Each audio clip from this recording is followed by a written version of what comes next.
हमारे प्रिय प्रधानमंत्री हमारे देश के लोगों को मूर्ख समझते हैं। वह कहते हैं कि उनका पूरे विश्व में डंका बज रहा है। हमारा देश अभी समृद्ध है, लेकिन हमारे देश के पहले प्रधानमंत्री पंडित जवाहरलाल नेहरू जब यूएस जाते हैं, वहां के राष्ट्रपति उनका कितनी अच्छी तरह से स्वागत करते हैं। Premier Pandit Nehru is greeted by President Truman as he arrives in the capital for the first time. A notable event about which India's leader had this to say.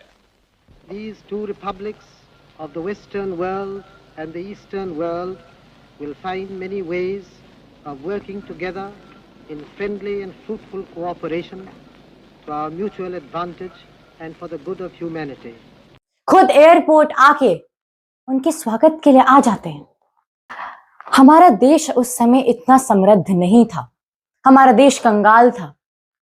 तब वहां के राष्ट्रपति आके हमारे देश के प्रधानमंत्री का स्वागत करते हैं। आइए चलिए हम सभी देखते हैं किस तरह वहां के राष्ट्रपति ने हमारे पहले प्रधानमंत्री का स्वागत किया था। And President John F. Kennedy, the Prime Minister's daughter, Mrs. Indira Gandhi, is warmly welcomed by President Kennedy, and Ambassador to India, John Galbraith, greets a familiar friend. A group of Indian students from nearby Brown University welcomes the distinguished visitors.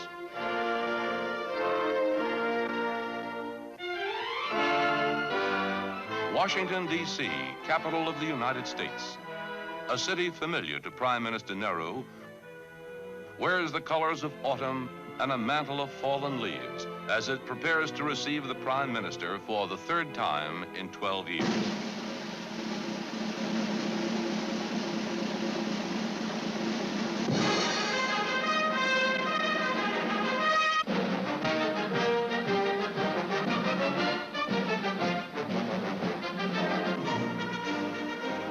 President and Mrs. Kennedy escort Mr. Nehru and his daughter on the short flight from Newport to Washington aboard the presidential plane.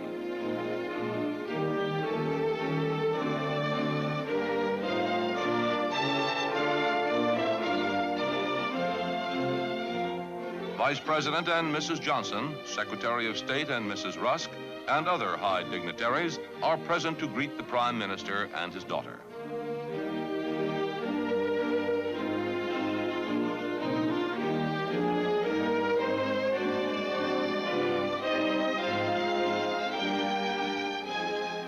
The cordial atmosphere of the greeting reflects the great affection and high regard in which the American nation holds the Prime Minister and his daughter.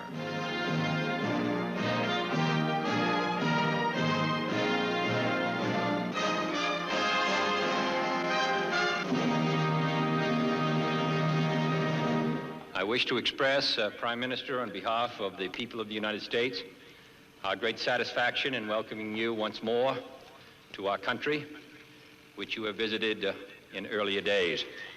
So, Prime Minister, we welcome you here to the shores of this country as a friend, as a great world leader, as one who has, in his own life and times, stood for those basic aspirations which the United States stands for today. Prime Minister, we're glad to see you again.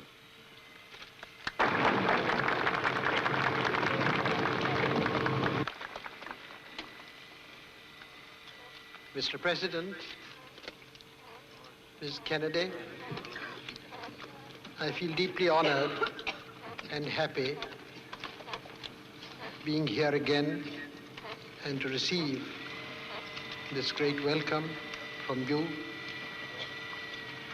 more particularly not for the formal side of it, but for the friendship which animated your words. You have been good enough in the past also to refer to my country in terms which evoked a warm response in our hearts. I am grateful to you, sir, for your warm welcome, and to Mrs. Kennedy also.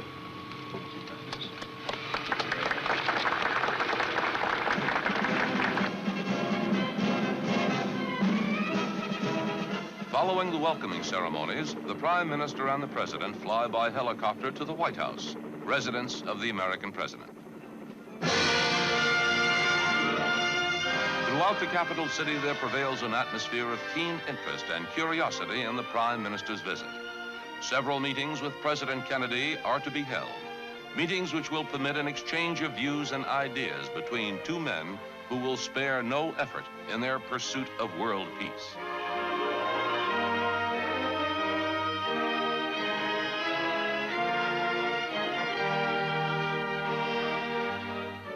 Later that evening, the Prime Minister and his daughter arrive at the White House to be greeted by President and Mrs. Kennedy, who have arranged an intimate and informal dinner during which the two world leaders and the two First Ladies will continue to become better acquainted.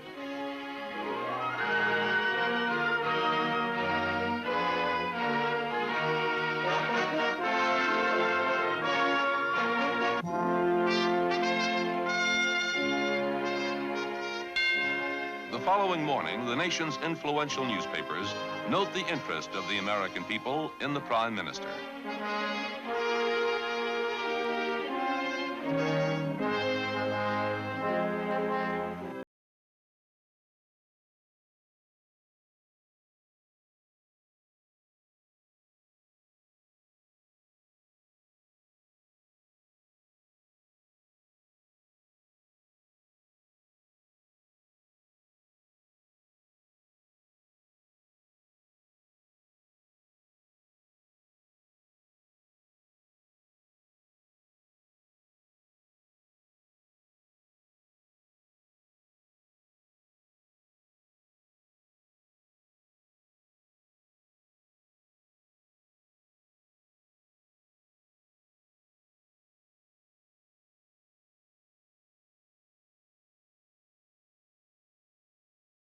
To the control of nuclear testing.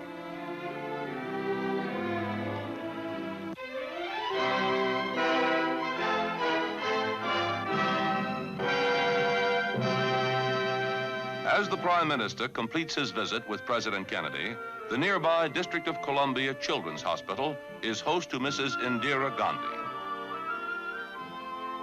She meets young Jane Franzella, a polio victim who is being given treatment in the modern Whirlpool tank. This visit is a very special occasion for Jane, who has created a picture of a Japanese woman to give to the distinguished visitor. The gift is warmly admired and appreciated to the joy and delight of young Jane. In another area, Mrs. Gandhi and Mrs. Rusk observe the therapy designed to improve the muscular coordination of crippled children.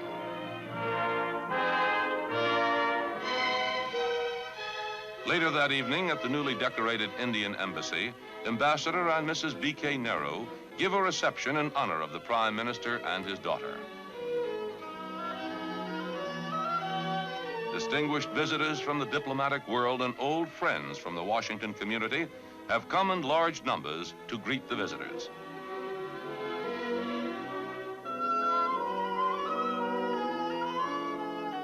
The atmosphere, cordial, gay, and colorful, is a further indication of the high regard in which the nation's capital holds the Prime Minister.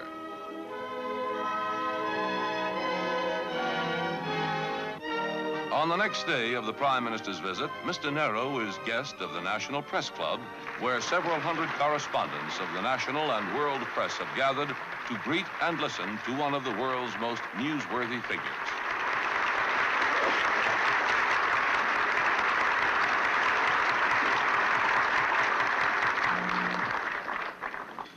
Mr. Chairman, members of the National Press Club, as you have been reminded, this is the third visit I have paid to this club as your guest.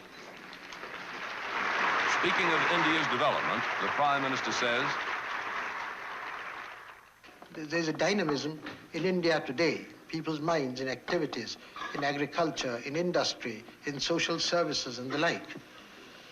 That is the main thing. And therefore, we have a good deal of faith in the future. during the traditional question and answer period after lunch, Mr. Nehru's replies cover a wide range of topics. First question, as the acknowledged leader of the neutralist bloc of nations, what is your opinion of the continued nuclear blasting by the USSR? Well, the answer is there is no neutralist bloc. Secondly, I'm not the leader of anybody. If you like, my people have done me the honor of putting me in a very responsible position in India, so I can claim to speak on behalf of India. As for the resumption of nuclear tests by the Soviet Union, I've often stated that I've thought it a very harmful, disastrous thing.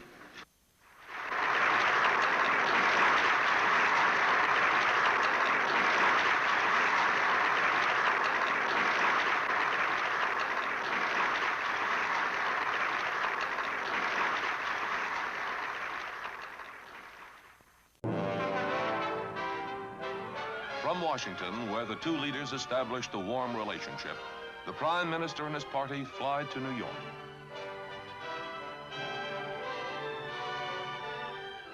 A city of more than 8 million people. A city in constant change.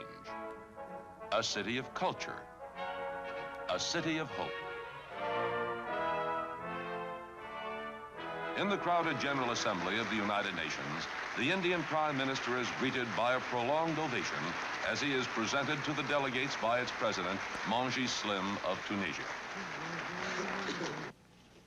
It is a little over a year now since I had the honor of addressing this great assembly.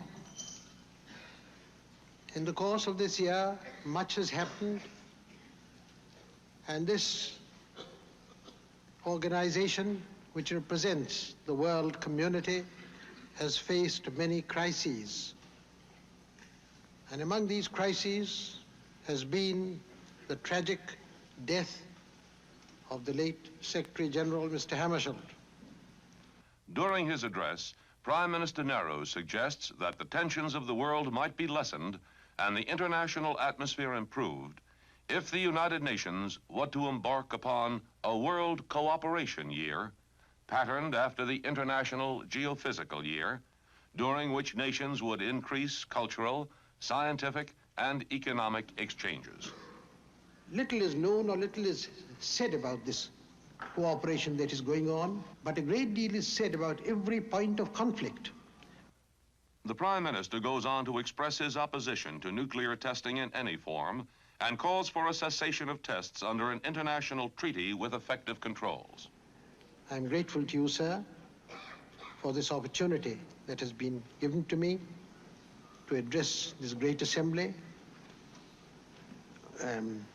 Again, I would repeat that the future of the world depends so much on the continuance of the United Nations organization. Without it, perhaps that future itself would end. Thank you, sir.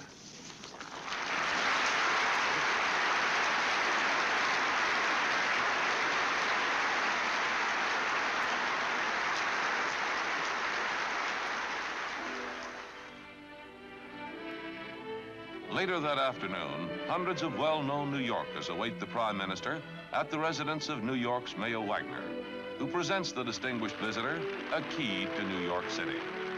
Ambassador Galbraith takes the occasion to announce on behalf of President Kennedy that a United States educational consortium for India is being formed to help establish a technical institute at Kanpur. Mrs. Indira Gandhi thanks her hosts for the cordial welcome. Early the following day, several thousand college students gather at New York's Commodore Hotel under the sponsorship of the Collegiate Council for the United Nations. The Prime Minister is greeted with a tumultuous ovation from the students who have waited for hours to see him. Mr. Nehru speaks of the need for enlarging the area of understanding of each other through study, through exchanges, through increased mutual interest, in order to gain the passionately sought goal of world peace.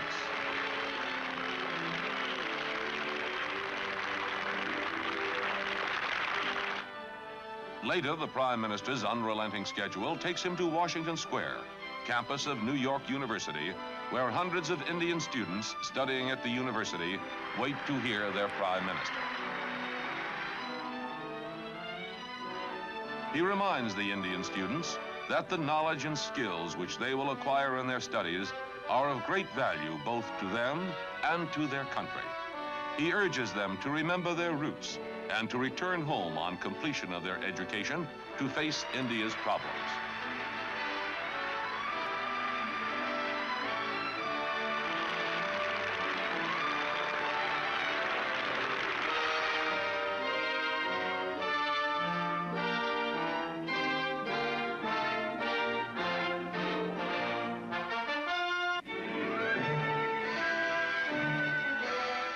The next morning, the party flies completely across the nation to Los Angeles. The Prime Minister takes the occasion to glance at some of the many books given to him during his visit. As he flies over the American continent, the flight offers the reflective Indian leader a rare opportunity to relax.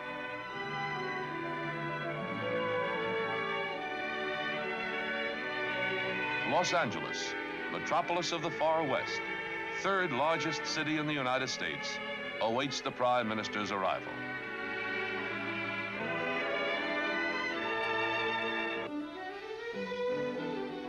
Mr. Nehru soon finds a few brief hours far away from the world of reality as he enters the magic kingdom of Disneyland, a fantasy park dedicated to the ideals, the dreams, and the hard facts which have created America.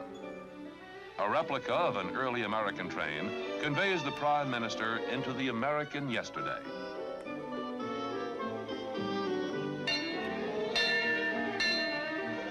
The sights capture the imagination of the Prime Minister, whose knowledge of American history brings greater meaning to much that he sees.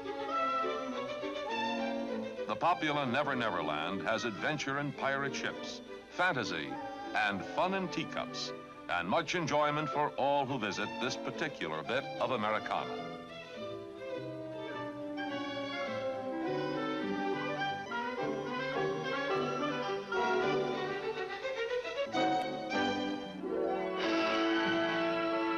Toward evening, the Prime Minister and his party move on to their next engagement in a metropolis that has perhaps more automobile traffic than any city in the world. Los Angeles covers a vast area, as Mr. Nehru sees while he keeps his many engagements at widely separated points throughout the city. At the Beverly Hilton Hotel, the Prime Minister is the guest of the Motion Picture Association of America.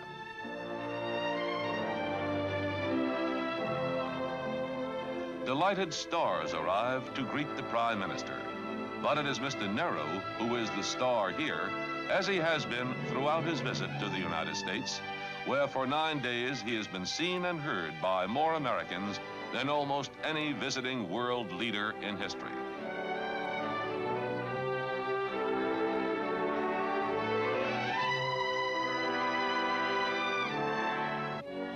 Next morning, Mr. Nehru visits the University of California at Los Angeles.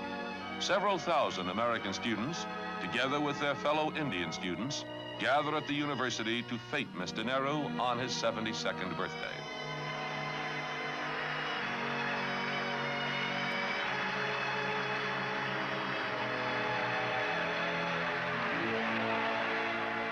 As his visit draws to a close, Prime Minister Nehru casts his mind back over the events of the preceding week. He recalls his exchanges of opinion with President Kennedy and the response to his address before the General Assembly. He remembers the faces of New York University students and the many distinguished citizens who honored him and feted him throughout his visit.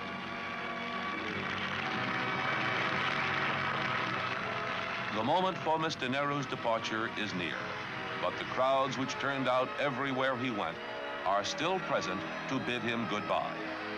The American hosts express not only their admiration and respect for their departing guest, but also the friendship of the American people for India.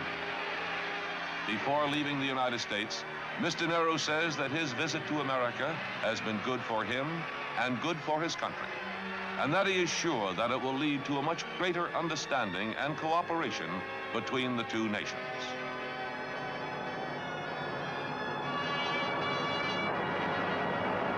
A welcome guest departs.